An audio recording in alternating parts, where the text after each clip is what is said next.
The honourable member for Davenport. Thank you, Mr. Speaker. I rise in the House today. I rise in the House today as the proud member of Parliament, honoured to be speaking on behalf of the residents of Davenport. I will be speaking in strong support of 1, Canada ratifying the Paris Accord, and 2, supporting the March 3, 2016 Vancouver Declaration agreed to by all premiers and territorial leaders. Mr. Speaker, Davenport is ready. We look forward to Canada ratifying the Paris Accord, if it is the will of this House, and achieving our COP21 targets. We look forward to the finalization of the details of the Pan-Canadian framework that was established as part of the Vancouver Declaration, and that the Minister of Environment and Climate Change is currently negotiating in Montreal with no doubt great zeal and urgency. And Mr. Speaker, Davenport is ready to step up to the plate to do its part. Let's start with a short recap. As we all know too well, climate change is an urgent global priority. International action to address climate change has gained momentum over the last few years, culminating in the successful adoption of the Paris Agreement late last year at the 21st Conference of the United Nations Framework Convention on Climate Change. The Paris Agreement aims to limit the global average temperature increase to below 2 degrees Celsius, with efforts being made to keep it below 1.5 degrees. It also has provisions to improve our resilience and adaptation to the effects of climate change.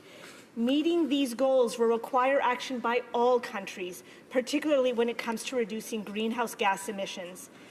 Canada formally signed the agreement in New York City this past April at a ceremony held by the United Nations Secretary-General. Mr. Speaker, it was a momentous day. 175 parties signed the Paris Agreement on International Mother Earth Day, which was April 22nd. UN Secretary-General Ban Ki-moon declared, "We are in a race against time. Together, let us turn the aspirations of Paris into action so that the spirit and solidarity of Paris lives again." He then urged all countries to move quickly so that the agreement can enter into force as early as possible.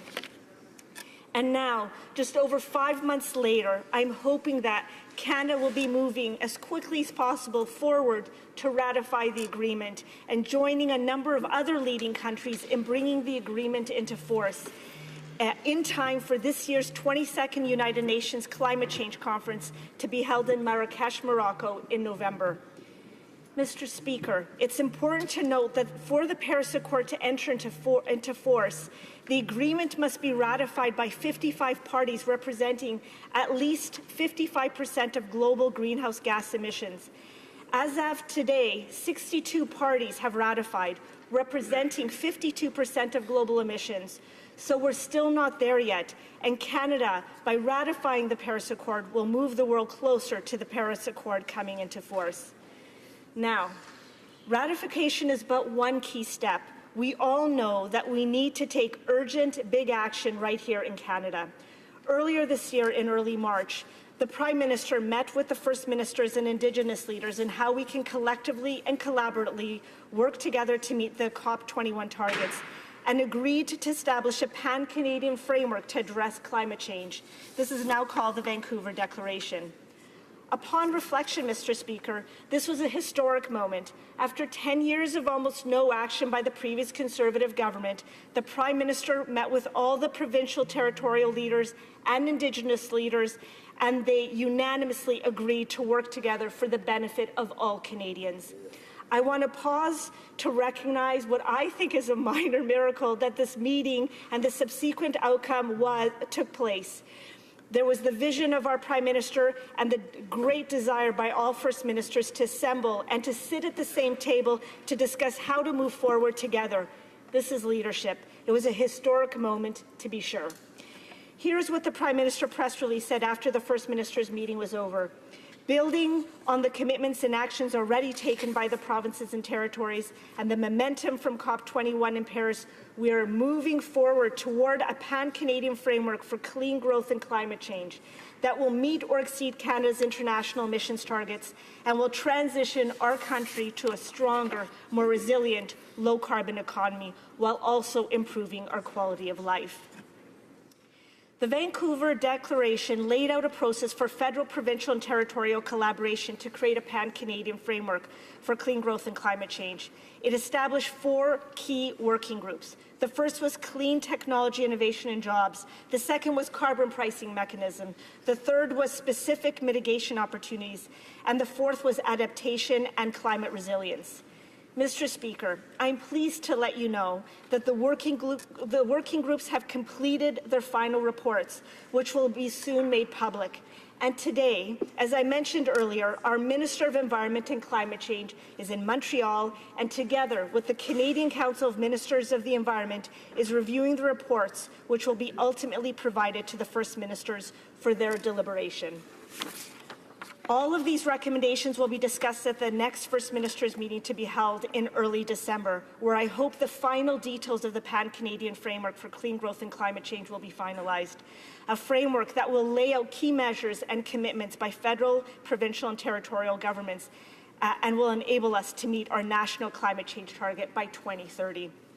Mr. Speaker, it's also important to note that the minister is incorporating the ideas and suggestions made by Canadians who made submissions online or via a town hall. I'm pleased to let you know that I hosted a town hall in Davenport. In fact, I actually held 2 environment and climate change town halls. They were both packed. I knew it would be of great interest to the residents of Davenport, and I can tell you, Mr. Speaker, they had a lot to say. So here's what I heard. I heard that Davenport is ready. Davenport riding strongly supports the Canadian government stepping up to the plate and taking leadership on the environment both nationally and internationally. Davenport supports an ambitious agenda to reduce greenhouse gas emissions. Putting a price on carbon is vital to this transition. By now, Davenport residents will have heard the Prime Minister's announcement earlier today that the pricing for carbon pollution will be set at $10 per tonne in 2018 and rise $10 each year to $50 per tonne by 2022. Revenues will be neutral for the federal government, and any revenues generated stay in the provinces from where it came. I believe this is good news for Davenport and good news for Canada. Mr. Speaker, during the town halls, I also heard that Davenport is ready for good-paying jobs. We know that moving towards a low-carbon economy will create the kind of jobs we want to have while creating a better future for all of us. Putting a price on carbon pollution will encourage innovation, will bring the good-paying jobs that Canadians are seeking. And as our Prime Minister said earlier today, if we do not take advantage of the opportunities before us, we do a great service to all Canadians.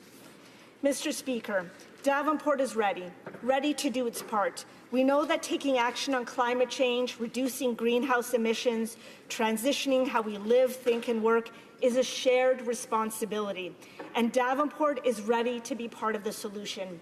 We support increasing the use of renewables, encouraging more urban agriculture, reducing food waste, and eliminating packaging.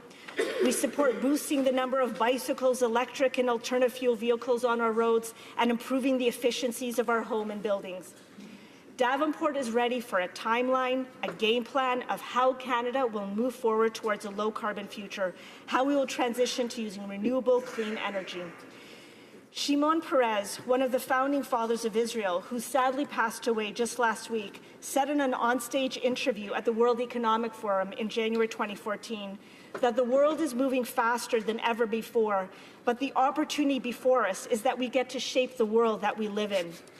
The challenge of our time is indeed climate change, but with leadership at the national level, leadership at the provincial and territorial level, working hand in hand with Indigenous peoples across Canada, and with Canadians like the residents in Davenport stepping up to do their part, I have no doubt that working together we can reduce our emissions substantially, we can transition our behaviour, transition our lives, and we can meet Canada's COP21 targets.